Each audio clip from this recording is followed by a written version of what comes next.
Benih Dipterocarp bersayap, gugur ke permukaan bumi, lalu mencetuskan proses percambahan dan pertumbuhan semula hutan belantara di Sabah, salah sebuah negeri di Malaysia yang terletak di utara Pulau Borneo.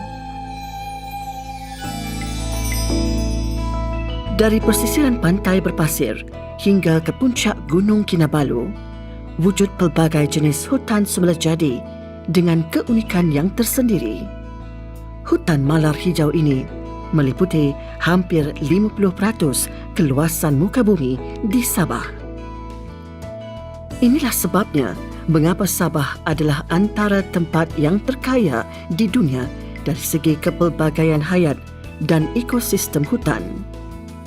Di sini, ekosistem hutan hujan menampung lebih daripada 12,000 spesies tumbuh-tumbuhan yang unik, termasuklah bunga rafflesia dan periuk kera, iaitu tumbuhan pemakan serangga. Hutan Sabah juga merupakan habitat semula jadi dan tempat membiak untuk pelbagai jenis hidupan liar, termasuklah spesies-spesies yang endemik dan jarang ditemui seperti orang utan, burung enggang, monyet Belanda, gajah bigu dan badak Sumatera. Hutan Dipterocarp campuran merupakan sumber utama kayu balak komersil di Sabah. Disebabkan kutipan royalti bagi produk-produk berasaskan kayu adalah sumber pendapatan penting di Sabah, pengurusan hutan yang teratur adalah amat diperlukan dan mustahak untuk menjamin sumbangan kewangan yang berterusan dari sektor perhutanan kepada kerajaan negeri. Kini, hutan bukan hanya dilihat sebagai sumber kayu balak sahaja, malah juga dihargai sebagai sumber penting air bersih, kawasan ekopelancongan dan rekreasi, sumber menimba ilmu pengetahuan dan gudang biodiversiti. Di samping kepentingan untuk melindungi flora dan fauna, hutan juga menjadi sasaran penerokaan untuk tujuan perkampungan dan pertanian. Ini adalah antara faktor yang memberi tekanan kepada penggunaan kawasan dan sumber hutan di negeri Sabah. Oleh itu, langkah berhati-hati dalam mengurus hutan amatlah penting untuk mengimbangi pelbagai keperluan ini.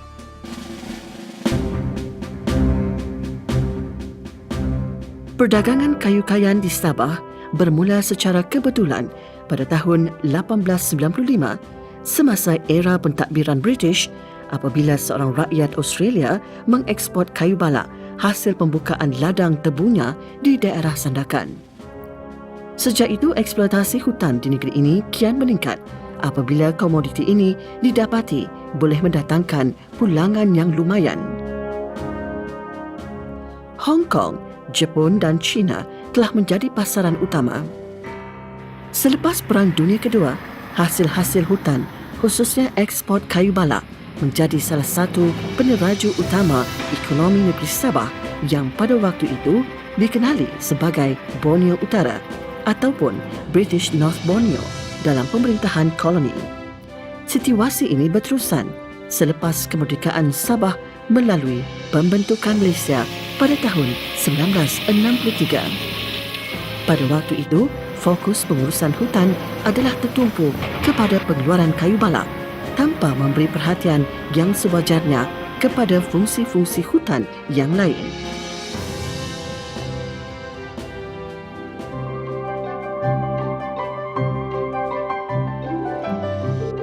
Jabatan Perhutanan Sabah merupakan agensi unggul kerajaan yang bertanggungjawab mengurus dan mentadbir kawasan hutan di Sabah. Atas kepercayaan untuk memikul tanggungjawab ini, Jabatan Perhutanan perlulah bekerja lebih tekun dan gigih demi menangani cabaran-cabaran yang dihadapi dalam pengurusan hutan di Sabah. Jabatan ini telah mengguna pakai pendekatan pengurusan seperti mana yang digariskan oleh Pertubuhan Kayu-Kayan Tropika Antarabangsa atau ITTO. Garis panduan tersebut menekankan 24 prinsip pengurusan hutan yang perlu diberi perhatian oleh negara-negara pengeluar kayu kayan tropika yang dikenali sebagai Objektif ITTO tahun 2000. Lebih dari 3,5 juta hektar kawasan hutan di Sabah telah diwartakan sebagai hutan simpan kekal. Kawasan ini meliputi 49% keluasan muka bumi Sabah. Dari keluasan hutan yang diwartakan sebagai hutan simpan kekal, 70% atau 2.6 juta hektar telah diperuntukkan untuk pengeluaran kayu balak. Di samping kawasan hutan simpan kekal, seluas 275,000 hektar lagi telah diperuntukkan untuk taman-taman Sabah dan kawasan pelindungan hidupan liar.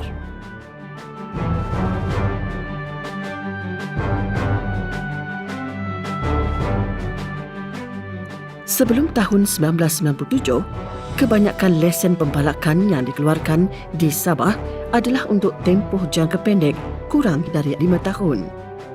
Pengeluaran lesen-lesen jangka masa pendek ini didapati tidak selaras dengan pengurusan hutan mapan. Ini adalah kerana pelesenan sedemikian tidak memberi insentif kepada pemegang lesen untuk melindungi alam sekitar demi pencanaan faedah jangka masa panjang. Amalan tersebut telah membawa kepada kemerosotan nilai hutan di Sabah pada hari ini.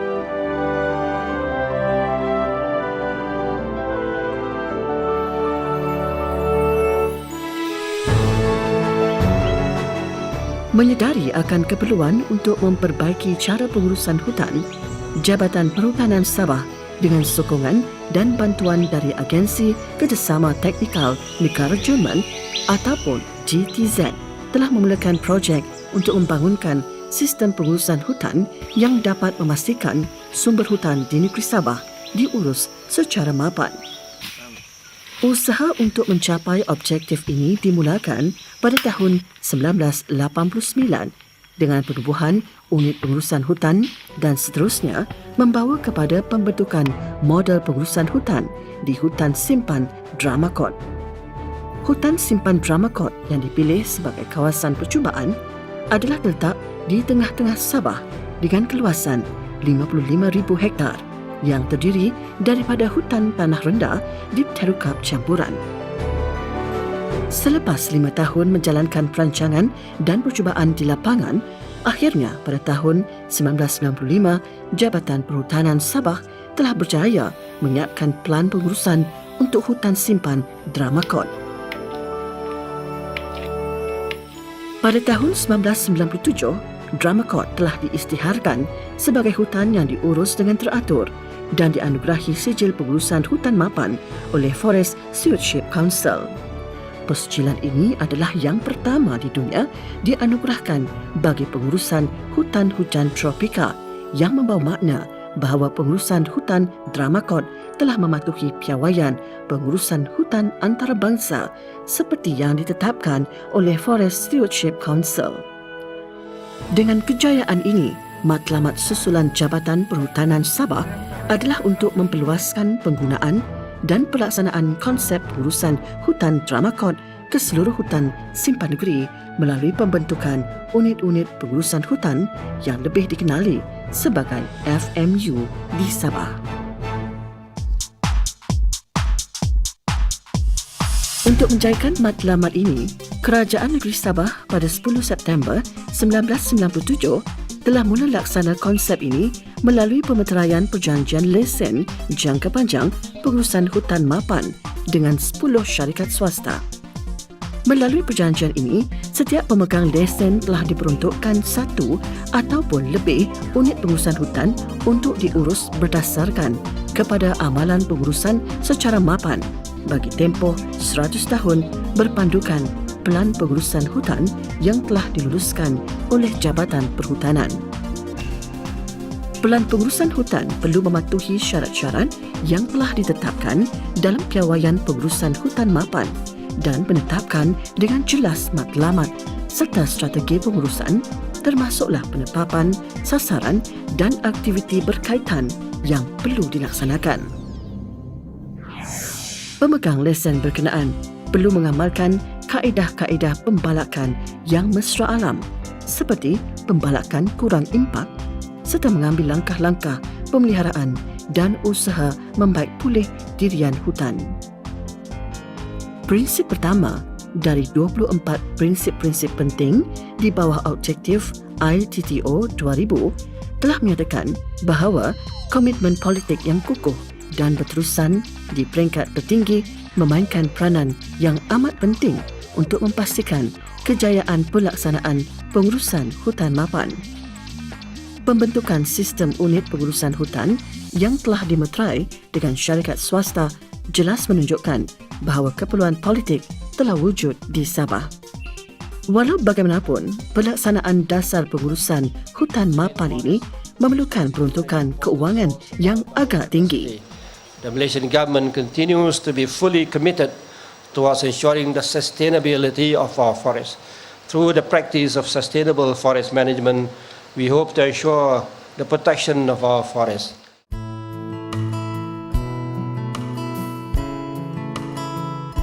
Sejak pelancaran inisiatif ini pada tahun 1997, hampir 2 juta hektar hutan atau 55% dari kawasan hutan komersil di Sabah sudah mempunyai pelan pengurusan hutan yang telah diluluskan oleh Jabatan Perhutanan.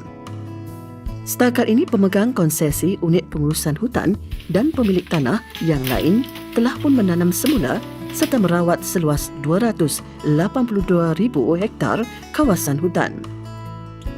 Salah satu pemegang konsesi hutan yang telah mengambil langkah usaha sama sedemikian secara bersungguhan dan telah menunjukkan hasil yang memuaskan terletak di hutan simpan Ulu Tungut yang mempunyai keluasan hutan simpan seluas 123,000 hektar. Berdasarkan pelan pengurusan yang telah diluluskan, sebanyak 30% dari keluasan hutan tersebut telah diperuntukkan untuk tujuan perlindungan atau pemeliharaan. Manakala selebihnya 70% telah diperuntukkan untuk pengeluaran kayu balak. Dengan pemberian hak penjagaan konsesi jangka panjang seumpama ini, pihak kerajaan telah berupaya menamatkan secara berperingkat amalan pengeluaran lesen membalak jangka pendek yang tidak sehaluan dengan keperluan pengurusan hutan mapan.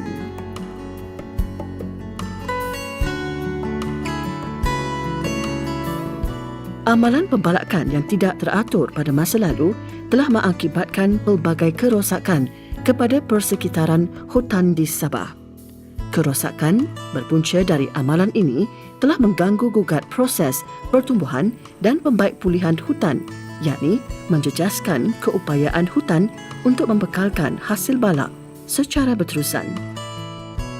Amalan pembalakan yang merosakkan selama ini adalah akibat kekurangan garis panduan yang khusus serta kaedah pengawalan dan penilaian operasi pembalakan yang objektif.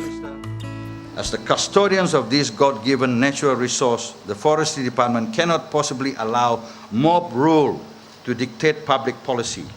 As Principle 9 of Islam Hadari states clearly, we must safeguard and protect.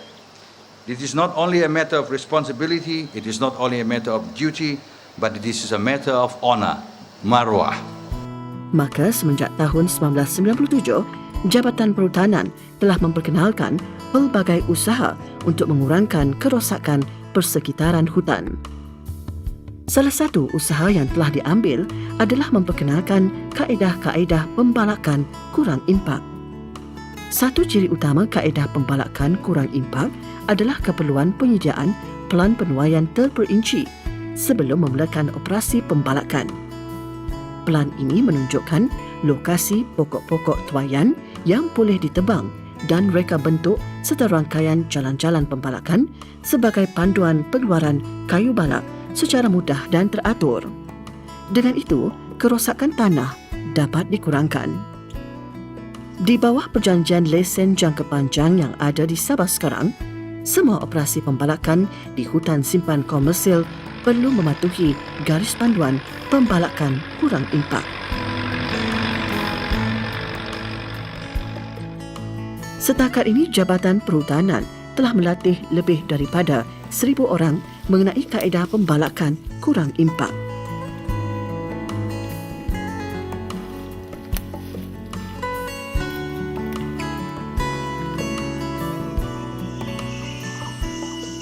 Pelaksanaan pengurusan hutan mapan dan amalan pembalakan kurang impak yang ada sekarang bagaimanapun tidak akan mengubah fakta bahawa kebanyakan hutan dipterokarp campuran di Sabah telah merosot ekoran dari amalan pembalakan yang tidak teratur dan juga kebakaran hutan yang berlaku pada masa lalu.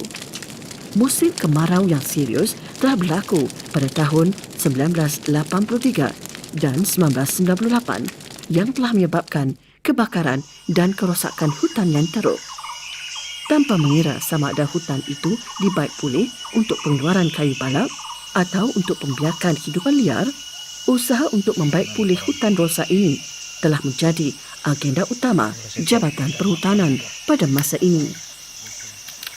Sejak 10 tahun yang lalu, lebih dari 86,000 hektar hutan di Sabah telah dirawat dan dipulihkan. Namun demikian, masih banyak lagi kawasan yang perlu dirawat dan dipulihkan secara berterusan. Aktiviti-aktiviti perhutanan seperti penanaman semula hutan juga turut menyediakan peluang pekerjaan dan dapat bantu membaiki taraf hidup masyarakat yang tinggal berdekatan dengan hutan simpan. Dengan adanya dasar perhutanan yang sesuai dan masa pelaksanaan yang cukup serta usaha yang gigih, lambat laun hutan ini akan dapat dipulihkan.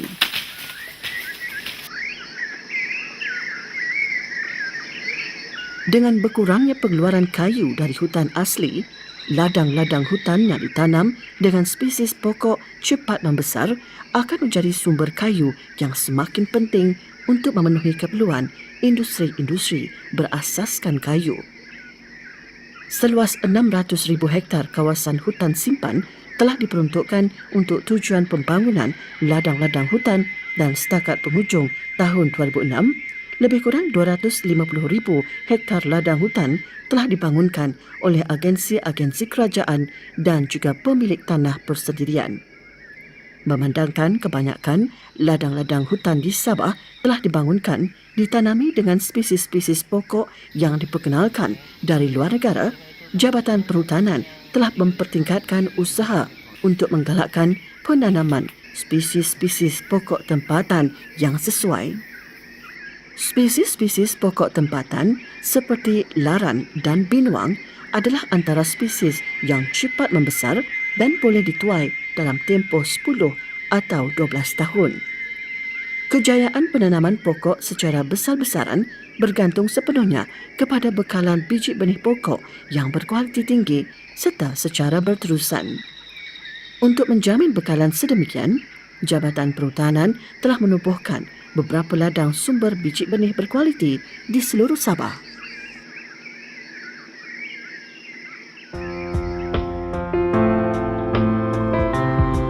Pemeliharaan hutan Sabah adalah juga merupakan agenda utama Jabatan Perhutanan. Maka pada bulan Mac 2006, hutan simpan Ulu Segama dan Malua yang merangkumi kawasan lebih dari 200,000 hektar di daerah Ladatu telah diisytiharkan oleh Kerajaan Negeri Sabah untuk dipelihara dan diurus mengikut rejim pengurusan hutan asli. Pengisytiharaan ini bermaksud pengeluaran balak pada masa depan akan diperolehi dari kawasan hutan asli yang dituai secara selektif. Pada masa yang sama, pemeliharaan orang utan adalah juga fokus utama pengurusan hutan di kawasan ini. Matlamat ini adalah didorong oleh penemuan pakar di mana hutan simpan Ulu Segama dan Malua menampung populasi orang utan yang tinggi melebihi daripada 3,000 individu. Di samping itu, kawasan ini juga dikenal pasti sebagai habitat penting kepada spesies badak Sumatera yang terancam. Keputusan ini adalah satu testimoni komitmen Kerajaan Negeri Sabah terhadap pengurusan hutan mapan, terutamanya terhadap konservasi hutan bagi menjamin kemandirian hidupan liar yang asli di Borneo. Kini, hampir 30% dari keluasan keseluruhan hutan simpan di Sabah telah diperuntukkan untuk tujuan konservasi. Kawasan-kawasan ini termasuklah Lembah Danum, Lembangan Maliau dan hutan simpan hidupan liar Tabin. Antara mereka yang menyokong program konservasi di Sabah adalah pelakon dan pengarah Hollywood yang pernah memenangi anugerah Oscar iaitu Encik Mel Gibson. Beliau telah memberi sokongan kepada Yayasan Petra bagi kerja-kerja penyelidikan dan konservasi di pusat luar Lembah Danum. Dia menyatakan bahawa kerja ini adalah sesuatu yang murni, bukan sahaja dalam menggalakkan perlindungan hutan hujan, tetapi juga dalam memelihara spesies-spesies terancam yang mendiami hutan Sabah. Kerajaan Malaysia juga telah mengambil inisiatif untuk bekerjasama rapat dengan negara-negara jiran dalam usaha konservasinya. Pada Februari 2007 di Bali, Indonesia, ketiga-tiga kerajaan di Pulau Borneo iaitu Brunei Darussalam, Indonesia dan Malaysia telah memeterai satu deklarasi yang bersejarah untuk memelihara dan mengurus secara mapan kawasan hutan hujan tropika seluas lebih kurang 220,000 kilometer persegi iaitu 1/3 keluasan Pulau Borneo. Antara mereka yang amat berbangga dengan kerjasama tersebut ialah Sir David Attenborough, salah seorang pencinta alam semula jadi yang terkenal di dunia yang telah berkecimpung dalam program sejarah alam semula jadi British lebih daripada 50 tahun. Projek konservasi yang besar ini adalah dikenali sebagai Heart of Borneo untuk mewujudkan lingkaran kawasan hutan-hutan simpan di antara 3 negara yang terletak di sepanjang wilayah tengah Pulau Borneo. Kawasan ini adalah juga merupakan kawasan takungan kepelbagaian hayat yang paling bernilai di dunia. Permintaan tanah yang semakin tinggi akibat pertumbuhan penduduk di kawasan pantai telah mengakibatkan kawasan hutan paya bakau dibuka atau dirosakkan. Dengan demikian, Jabatan Perhutanan perlu memberi tumpuan yang sama terhadap konservasi dan penggunaan mapan hutan paya bakau di Sabah. Satu lagi usaha positif dan tegas yang diambil oleh Kerajaan Negeri Sabah untuk melindungi hutan adalah meningkatkan denda terhadap mereka yang memiliki kayu haram sebanyak 10 kali ganda. Tindakan undang-undang ini telah dikuatkuasakan pada September 2007 untuk membanteras pembalakan haram.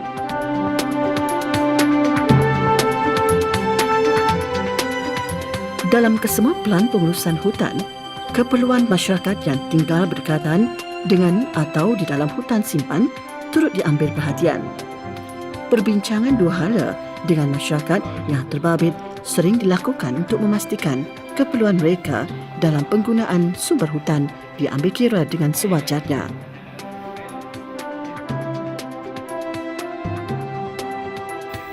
Di hutan simpan Supo, sebagai contoh, Jabatan Perhutanan telah memberikan kebenaran kepada koperasi masyarakat setempat di Kampung Batu Putih untuk menggunakan hutan simpan ini bagi menjalankan aktiviti-aktiviti ekopelancongan. Ini adalah untuk memastikan agar mereka menikmati faedah daripada industri pelancongan.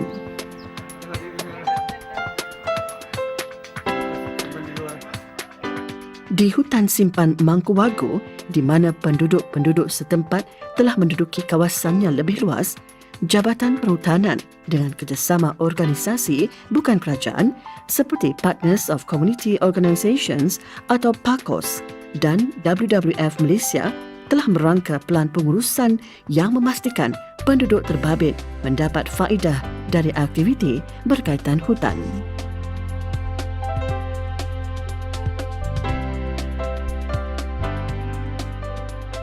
Penyelidikan memainkan peranan penting dalam mendukung objektif perhutanan mapan. Melalui pusat penyelidikannya di Sandakan, Jabatan Perhutanan menyediakan perkhidmatan pengembangan secara berterusan kepada pemegang lesen unit pengurusan hutan. Sebagai contoh, pusat ini telah menjalankan eksperimen ke atas pelbagai spesies pokok untuk mengenal pasti spesies yang sesuai untuk ditanam secara komersial dan menerokai potensi penggunaan spesies-spesies yang lain. Aktiviti penyelidikan di Jabatan Perhutanan merangkumi bidang yang luas, termasuklah kerjasama penyelidikan dengan universiti-universiti tempatan dan juga luar negara, seperti Universiti Malaysia Sabah, Universiti Zurich, Universiti Aberdeen, Japan International Research Centre for Agricultural Science dan Royal Botanic Gardens di Kew, Britain.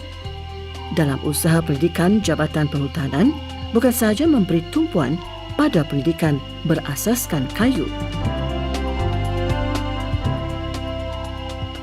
Jabatan Perhutanan juga aktif menjalankan program pendidikan alam sekitar yang bertujuan untuk meningkatkan kesedaran awam terhadap kepentingan konservasi hutan dan pengurusan hutan yang baik. Peranan ini adalah satu dimensi baru dalam pengurusan hutan dan langkah positif ke arah ini telah diambil sejak pelaksanaan program pendidikan alam sekitar pada tahun 1997.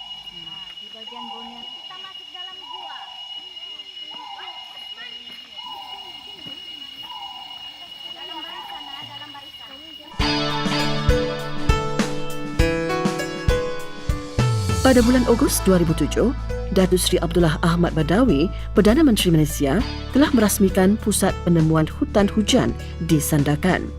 Kemudahan pembelajaran di pusat ini telah menyediakan landasan untuk memupuk kepentingan pemeliharaan hutan dan amalan pengurusan hutan mapan. Sokongan politik yang kukuh merupakan kunci utama dalam menangani isu-isu pengurusan hutan di Sabah. Jabatan Perhutanan walau bagaimanapun tidak bersendirian dalam menghadapi cabaran ini. Harapan dan optimisme sentiasa ada kerana adanya sokongan dan bantuan dari negara jiran dan negara-negara lain dari seluruh dunia. Given the increasing complexities in demands and sustainable forest management, the involvement of key stakeholders, particularly the NGOs and the community-based organizations, CBOs, are crucial to ensure balanced and sustainable development. I would also like to thank WWF, the Hutan, the Sabah Society, Alexander Abraham Foundation, and PACOS, among others, for their contribution to our endeavour. Sumbangan keuangan dari Kerajaan Persekutuan dan organisasi-organisasi seperti HSBC, ITTO dan Yayasan Alexander Abraham juga turut memberikan sumbangan yang bermakna. Sesungguhnya, usaha yang telah dibuat oleh Kerajaan Malaysia di Sabah dalam pengurusan hutan mapan telah diterima dengan baik oleh masyarakat antarabangsa.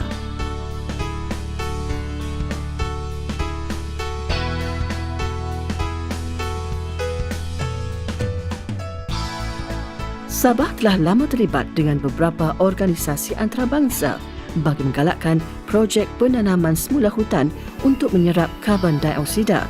Salah satu projek seumpama ini adalah dengan Yayasan FSCE yang ditubuhkan oleh Lembaga Penjana Tenaga Elektrik Negara Belanda.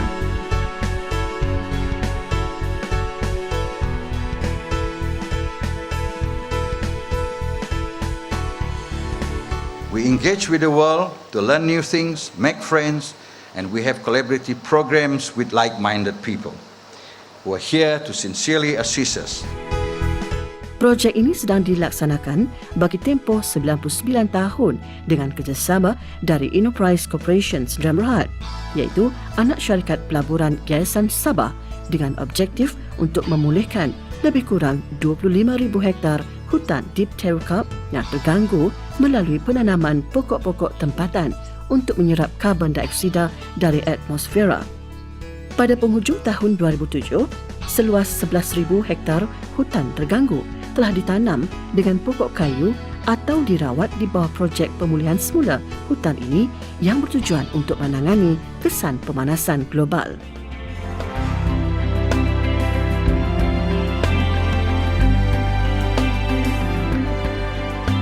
Dengan adanya sokongan politik yang kukuh di peringkat persekutuan dan negeri di Malaysia, masa depan perhutanan di Sabah dalam memajukan pengurusan hutan mapan adalah cerah.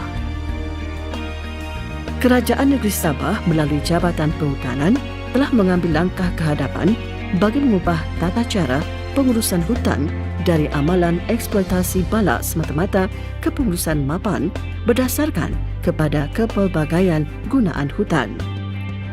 Usaha-usaha gigih yang diambil untuk memenuhi pelbagai keperluan ini memberi harapan yang sebenar untuk mencapai matlamat pengurusan hutan mapan di Sabah selama-lamanya.